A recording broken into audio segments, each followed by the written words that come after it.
वो समाहित भी हुए हैं।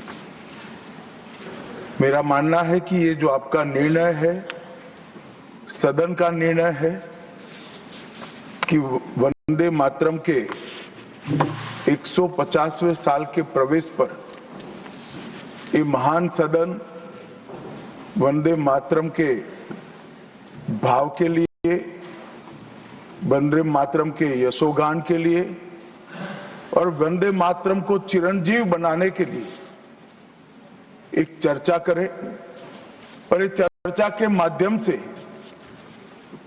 विशेषकर हमारे देश के बच्चे, किशोर, युवा, आने वाली पीढ़ियों तक वंदे मातरम का आजादी के लिए योगदान,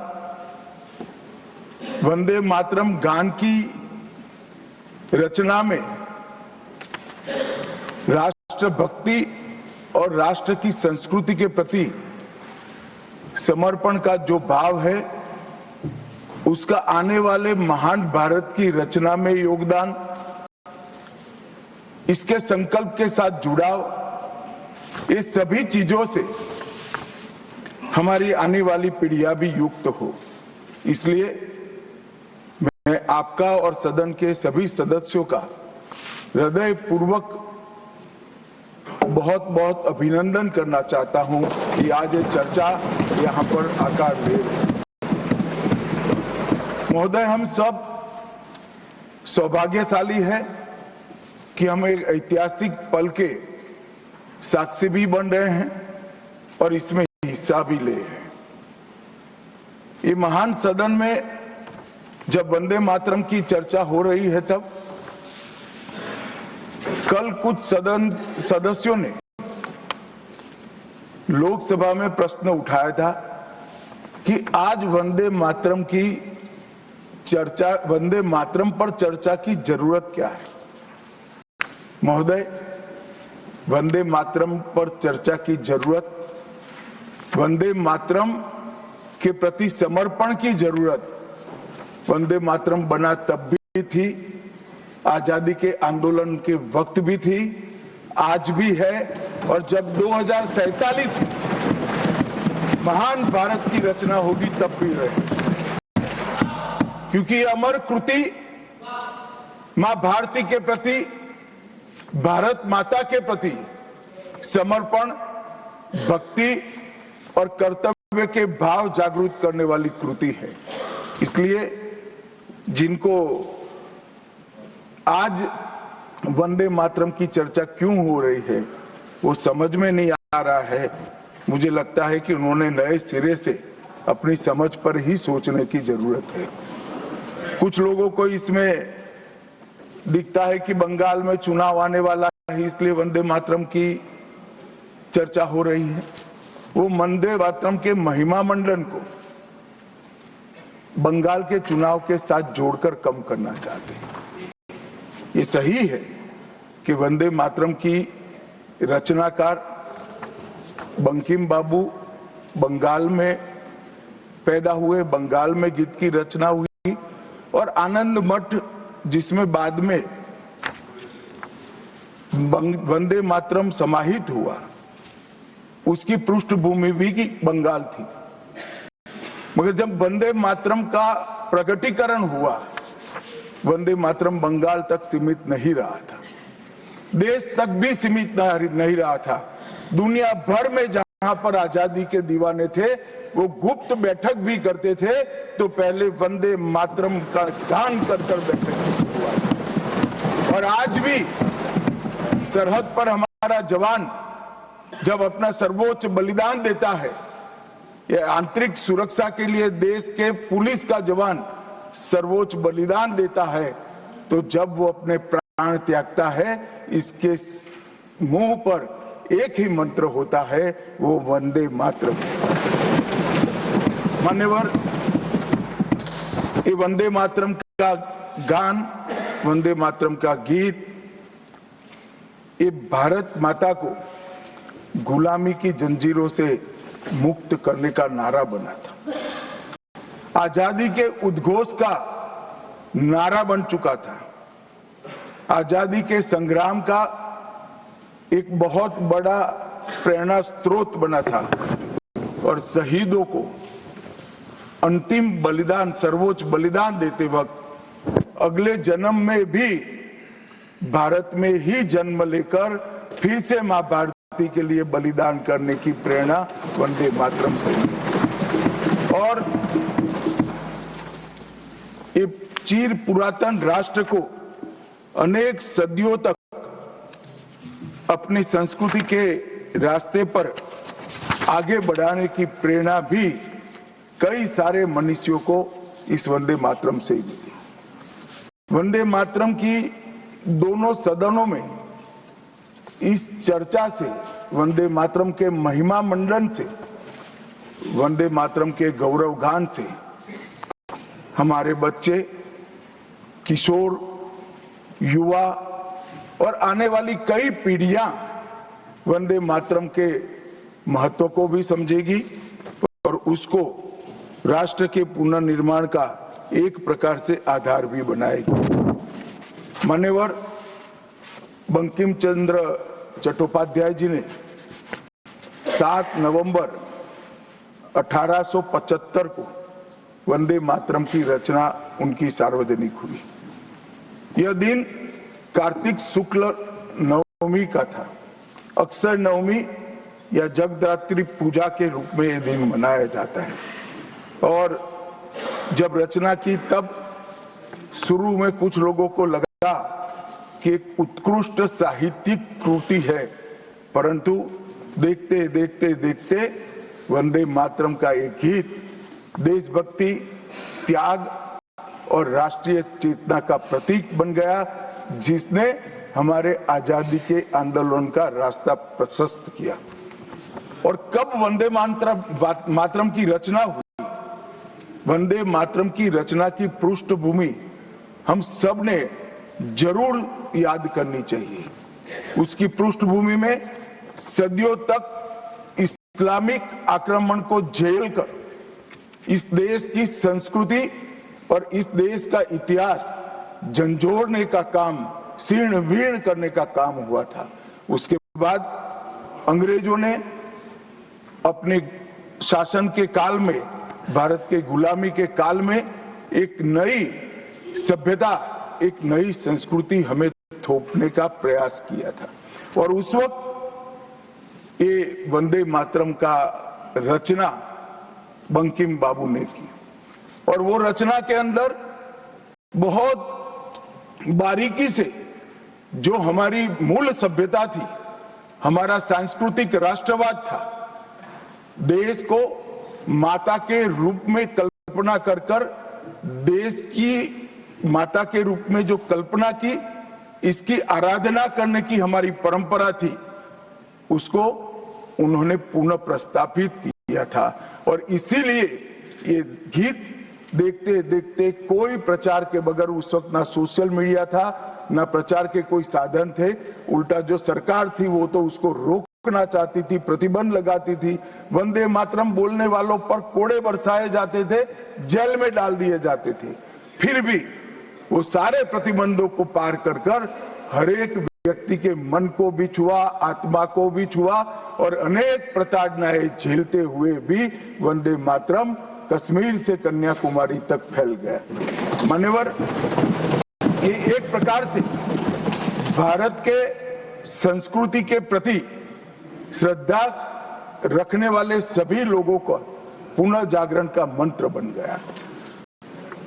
गुलामी के कालखंड में कई मंदिर, विश्वविद्यालय, कला केंद्र, हमारी कृषि व्यवस्था है, हमारी शिक्षा व्यवस्था, कई सारी लाइब्रेरी अस्त व्यस्त हो गई, तोड़ दी गई, शीर्ण वीर्ण कर दी गई, मगर हमारी संस्कृति, उसके भाव को हमारे जनमानस से कोई नहीं मिला। मगर एक जरूरत थी वो भाव को जागरूक करने की और वो भाव को पुनः संगठित करने की। उसी वक्त बंकिम बाबू ने वंदे मातरम की रचना की और देखते देखते वंदे मातरम का नारा अक्रॉस द कंट्री, पूरे देश में ट्रैवल कर गया मान्यवर, और अंडमान निकोबार की जेलों तक पहुंच गया। उसको ना अंग्रेज रोक सके, ना अंग्रेजों की सभ्यता को स्वीकारने वाले लोग रोक सके। मान्यवर, वंदे मातरम ने एक ऐसे राष्ट्र को जागरूक किया जो अपनी दिव्य शक्ति को भुला चुका था। राष्ट्र की आत्मा को जागरूक करने का काम वंदे मातरम ने किया। ये इसीलिए महर्षि अरविंद ने कहा, वंदे मातरम भारत के पुनर्जन्म का मंत्र है। श्री अरविंद का ये वाक्य, इसका गर्भित अर्थ वो वंदे मातरम की महत्ता को बताता है। मान्यवर, अरविंद घोष ने यह भी कहा कि देश को एक ऐसे मंत्र की आवश्यकता थी और ईश्वर ने उसे साकार करने के लिए ही बंकिम बाबू को इस भूमि पर भेजा था। श्री अरविंद का वंदे मातरम के लिए भाव बच्चे बच्चे के लिए एक प्रेरणा स्रोत बन गया और हमारे आजादी का नारा बन गया। मान्यवर, हमारे देश को जो लोग समझते हैं, लोग जो जानते हैं, वो सभी लोगों को मालूम है कि हमारा देश पूरी दुनिया में एक प्रकार से अनूठा देश है। दुनिया के कई देशों की रचना अधिनियमों से हुई, कहीं युद्धों के कारण हुई, कहीं युद्ध के बाद संधि के कारण हुई। भारत एकमात्र ऐसा देश है जिसकी सीमाएं कोई अधिनियम से तय नहीं की है। हमारे देश की सीमाएं हमारी संस्कृति ने तय की है और संस्कृति ने इस भारत को जोड़ कर रखा। और इसीलिए सांस्कृतिक राष्ट्रवाद का जो कंसेप्ट था, उस सांस्कृतिक राष्ट्रवाद के कंसेप्ट को, सांस्कृतिक राष्ट्रवाद के विचार को सबसे पहले गुलामी के कालखंड में जागरूक करने का काम बंकिम चंद्र चट्टोपाध्याय जी ने किया। हम पूरे देश को एक बार फिर से देखें तो हमें मालूम पड़ेगा कि हमारे देश को जोड़ने वाला मंत्र हमारी संस्कृति है। हमारे देश को जोड़ने वाली, एक रखने वाला मंत्र हमारी संस्कृति है। और इसी के कारण वंदे मातरम का जो उद्घोष हुआ, उसने सांस्कृतिक राष्ट्रवाद के सिद्धांत को पहली बार एस्टैब्लिश करने का काम किया। जब अंग्रेजों ने वंदे मातरम पर कई सारे प्रतिबंध लगाए, तब बंकिम बाबू ने एक पत्र में लिखा था, मुझे कोई आपत्ति नहीं है, मेरे सभी साहित्य को गंगा जी में बहा दिया जाए। यह मंत्र वंदे मातरम अनंत काल तक जीवित रहेगा। यह एक महान गान होगा और लोगों के हृदय को जीत लेगा और भारत के पुनर्निर्माण का ये मंत्र बनेगा। आज हम देख रहे हैं कि बंकिम बाबू के वो शब्द सच हुए हैं।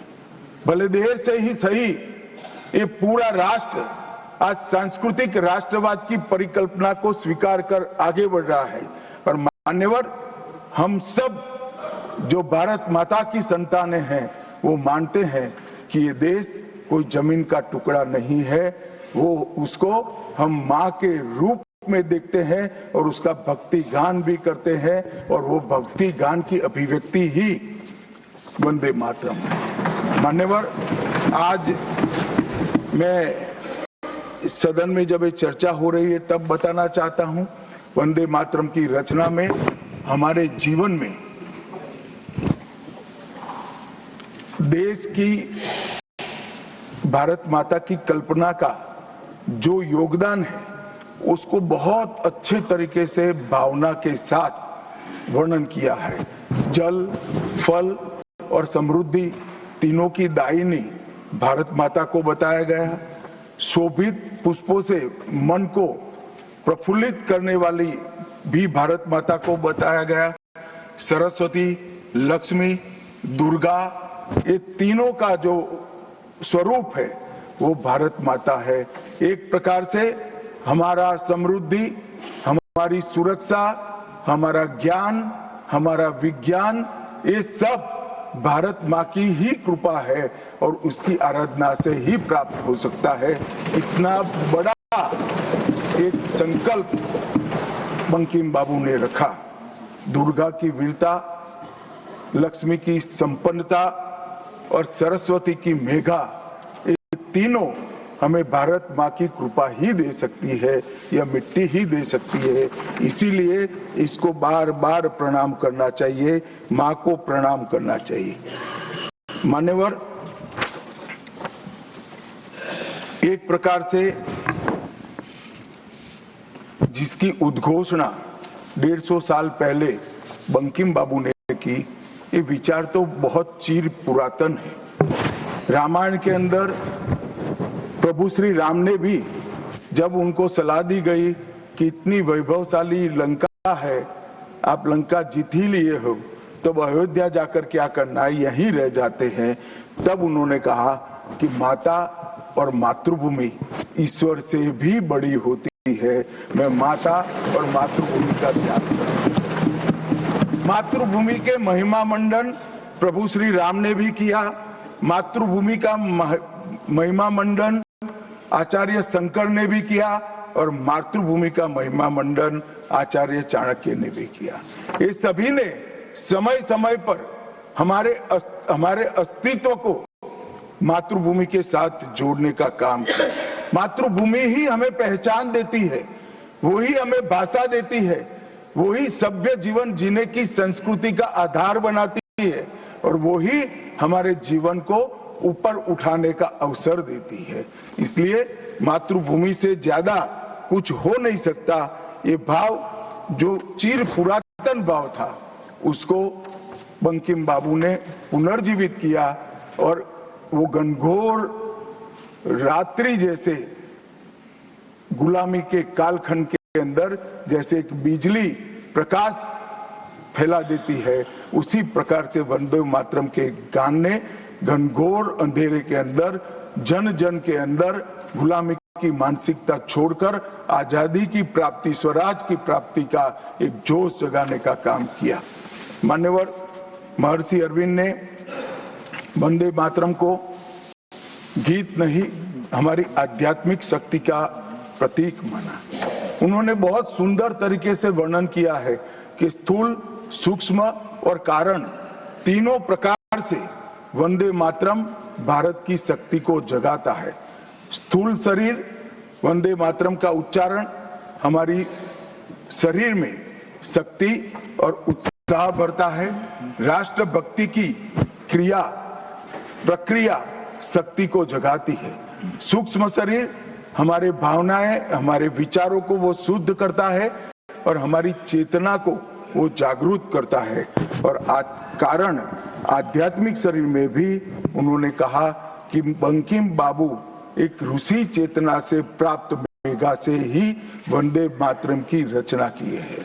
और बहुत अच्छे तरीके से उन्होंने कहा, ये गीत केवल देशभक्ति की, देश प्रेम की अभिव्यक्ति नहीं है, बल्कि भारत माता की दिव्य शक्ति का आह्वान है। भारत की मूल चेतना, सनातन शक्ति, उसको पुनर्जीवित करने का ये वंदे मातरम मंत्र है। और इसीलिए आजादी के वक्त सभी हमारे नेताओं ने वंदे मातरम को आजादी के आंदोलन का आधार बनाने का काम किया। कई सारे हमारे आजादी के संग्राम के सेनानी जिनको अंग्रेजों ने फांसी पर चढ़ाया, इस सब में एक चीज सामान्य निकल कर आती है, तो फांसी के तख्ते पर चढ़ते चढ़ते जो शहीद अंतिम शब्द बोले, वो सभी के मुंह से वंदे मातरम ही निकला। स्वदेशी का आह्वान करना हो, विदेशी माल का बहिष्कार करना हो, राष्ट्रीय शिक्षा का आह्वान जगाना हो, हर वक्त राष्ट्रभक्ति जगाते वक्त वंदे मातरम का उद्घोष इस देश ने सुना भी, इस देश ने महसूस भी किया। पंजाब के गदर आंदोलन में वंदे मातरम के शीर्षक से कई पर्चे बांटे गए। महाराष्ट्र में वंदे मातरम के विशेष अंक गणपति और शिवाजी के उत्सव में बांटे जाते थे। तमिलनाडु में सुब्रह्मण्यम भारती जी ने तमिल अनुवाद कर हिंद महासागर को भी क्रांति की चेतना से आंदोलित कर दिया था। मान्यवर, 1907 में कलकत्ता में वंदे मातरम नाम का एक अंग्रेजी अखबार शुरू हुआ, जिसके संपादक महर्षि अरविंद थे। ब्रिटिश सरकार ने उसको सबसे खतरनाक राष्ट्रवादी पत्र माना। वो राष्ट्रवादी भी कहते थे और खतरनाक भी कहते थे, और श्री अरविंद पर राजद्रोह का मुकदमा भी चला और उनको सजा भी गई। अंततोगत्वा उसको प्रतिबंधित कर दिया। मान्यवर, कांग्रेस के अधिवेशनों ने भी वंदे मातरम के महिमा मंडन को, वंदे मातरम के गान को गाया।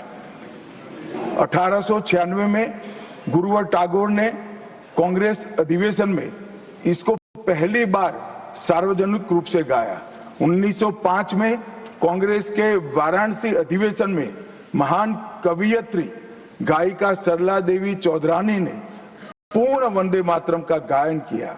और 15 अगस्त 1947 को जब देश आजाद हुआ, सुबह 6:30 बजे सरदार पटेल के आग्रह पर पंडित ओमकार नाथ ठाकुर जी ने आकाशवाणी से अपने मधुर स्वर में वंदे मातरम का गान कर देश को भावुक कर दिया। और ये सभी भावना को देखते हुए संविधान सभा की अंतिम बैठक 24 जनवरी 1950 को संविधान सभा के अध्यक्ष राजेंद्र प्रसाद जी की अध्यक्षता में जो हुई, उसमें राष्ट्रगान के बराबर सम्मान देते हुए वंदे मातरम को राष्ट्रगीत घोषित करने का काम किया।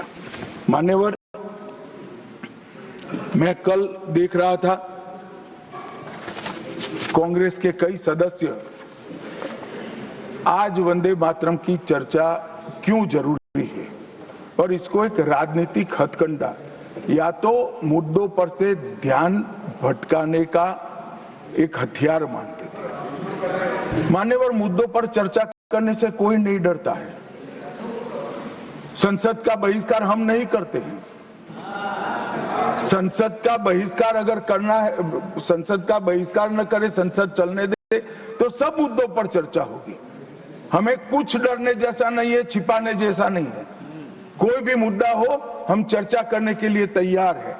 परंतु वंदे मातरम के गान की चर्चा को, वंदे मातरम के गान पर की चर्चा को टालने की ये मानसिकता ये नई नहीं।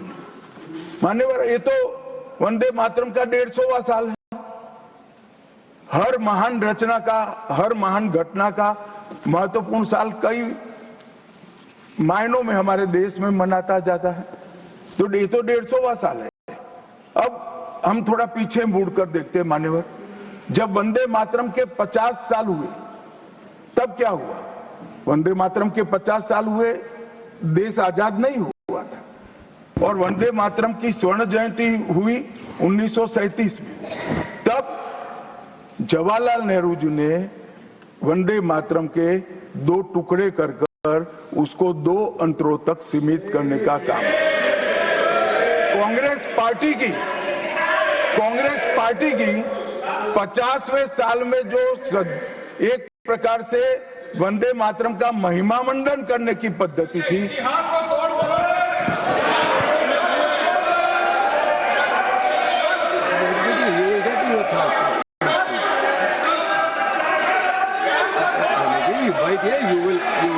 you will get your chance to speak now. Unless he yields, no. Unless he yields, how I can?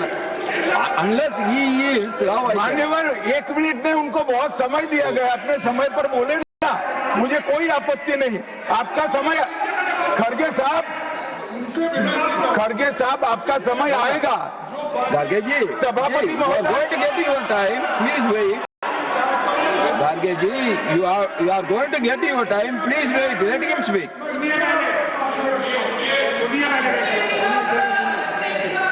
मान्यवर, 50वें पड़ाव पर वंदे मातरम को सीमित कर दिया गया।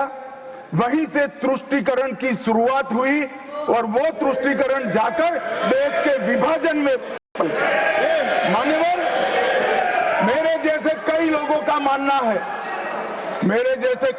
का मानना है कांग्रेस पार्टी को पसंद आए ना आए, अगर वंदे मातरम के तुष्टीकरण की नीति के तहत 2 टुकड़े न करते तो देश का बंटवारा नहीं होता और देश पूरा होता। मान्यवर, 50 साल के बाद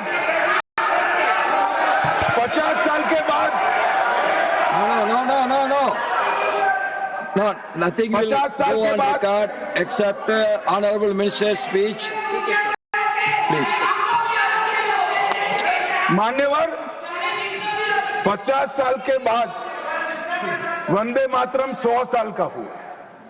सबको था कि 100 साल मनाए जाएंगे, 100 साल मनाए जाएंगे, मगर 100 साल हुआ तब वंदे मातरम का महिमा मंडन का सवाल ही नहीं था, क्योंकि वंदे मातरम बोलने वाले जो सारे लोग थे उनको इंदिरा जी ने जेल में बंद कर दिया। इस देश में आपातकाल लगाया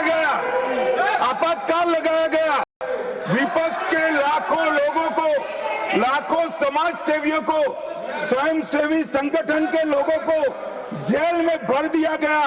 कोई कारण के बगैर अखबारों पर ताले लगा दिए गए, यहां तक कि आकाशवाणी में उस वक्त एक ही माध्यम था, आकाशवाणी में किशोर कुमार की आवाज ही नहीं आती थी, ड्यूएट गाने भी लता जी की आवाज में ही आते थे। मान्यवर, पूरे देश को जब वंदे मातरम 100 साल का हुआ, पूरे देश को बंदी बनाकर रख दिया।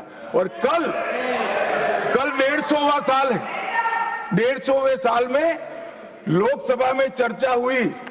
साहब, ये कांग्रेस पार्टी की स्थिति देखिए, जिस कांग्रेस पार्टी के अधिवेशनों की शुरुआत गुरुवर टैगोर जैसे लोग वंदे मातरम गाकर कराते थे। वंदे मातरम कांग्रेस पार्टी के आजादी के आंदोलन का एक मंत्र बना था।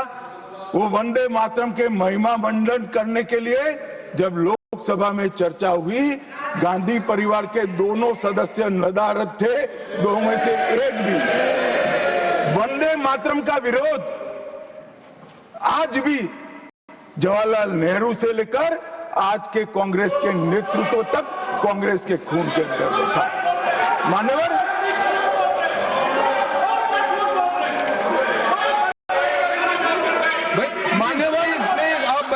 प्लीज आप बैठिए। मान्यवर, मैं तथ्यों के आधार पर कहता हूं, कांग्रेस पार्टी की एक नेत्री ने बैठ जाओ रामदास,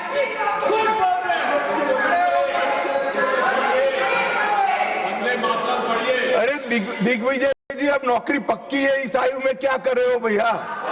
अब नहीं जाएगी नौकरी। मान्यवर, मैं जो कह रहा हूं वो रिकॉर्ड का हिस्सा है दूसरे सदन का। मान्यवर, दूसरे सदन की चर्चा में कांग्रेस पार्टी की एक प्रमुख नेत्री ने कहा है कि वंदे मातरम की आज चर्चा की कोई जरूरत नहीं है। मुझे मालूम नहीं पड़ता कि वंदे मातरम से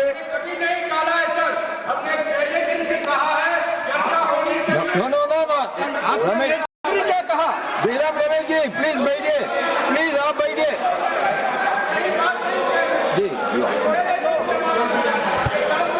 साहब, माननीय सदस्य जयराम जी का प्रॉब्लम है कि वो सिर्फ विपक्ष की ही बात सुनते हैं, अपने नेताओं की बात को सुनते नहीं है। मैंने ऐसा नहीं कहा, आपने कहा है।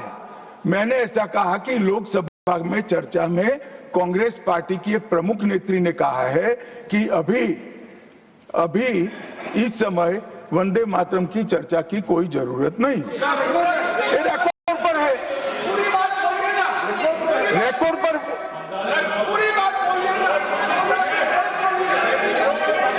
मान्यवर, आप बैठिए।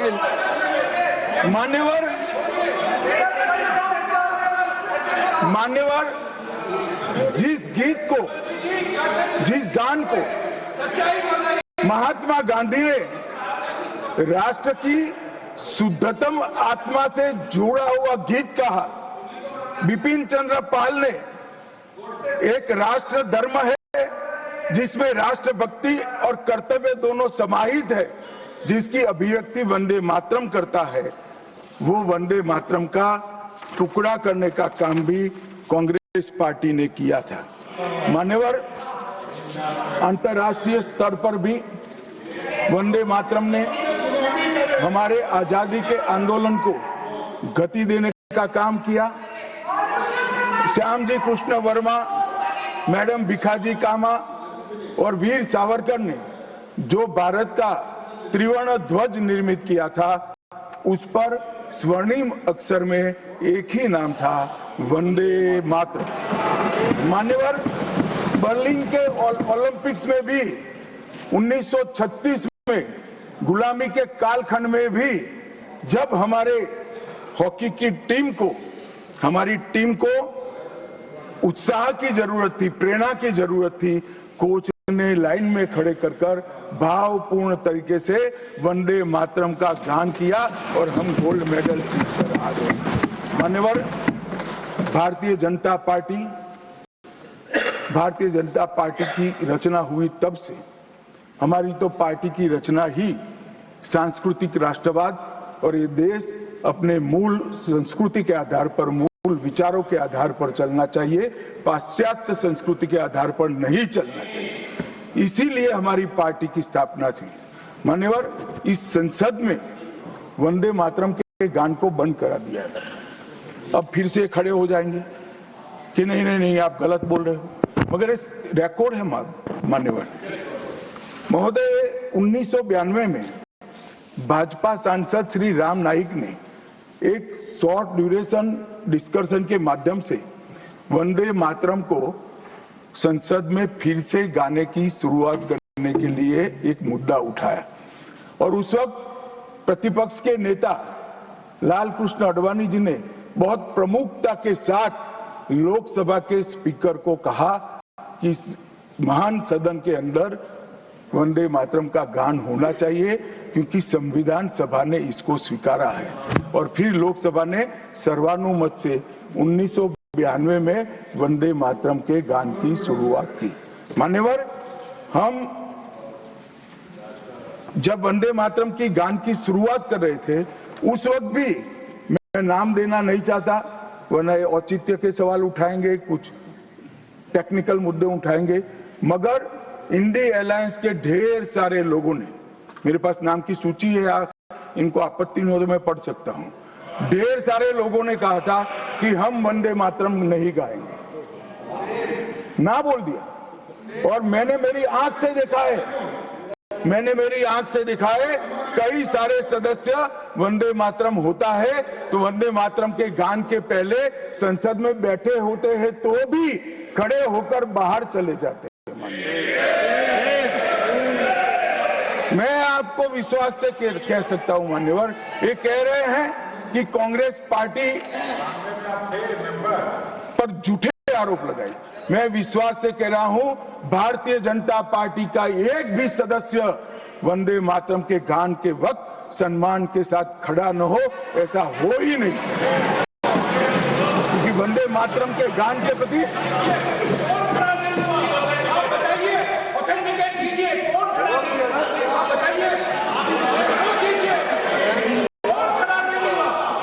आप बैठिए, आप बोथ बैठिए प्लीज,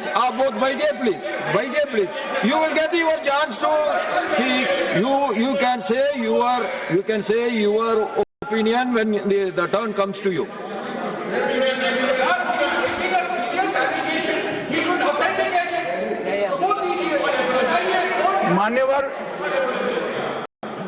मान्यवर, अरे सुनो तो, बोल क्या करते हो भैया, मुझे सुनो तो।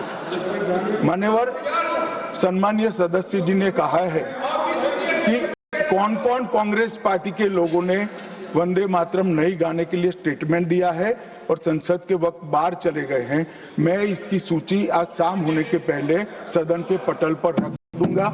मेरा विनंती मेरा विनंती है कि वो कांग्रेस सदस्यों के नाम इस चर्चा का हिस्सा करने के लिए आप आदेश करिएगा। इस सदन की चर्चा के रिकॉर्ड पर रहना चाहिए कि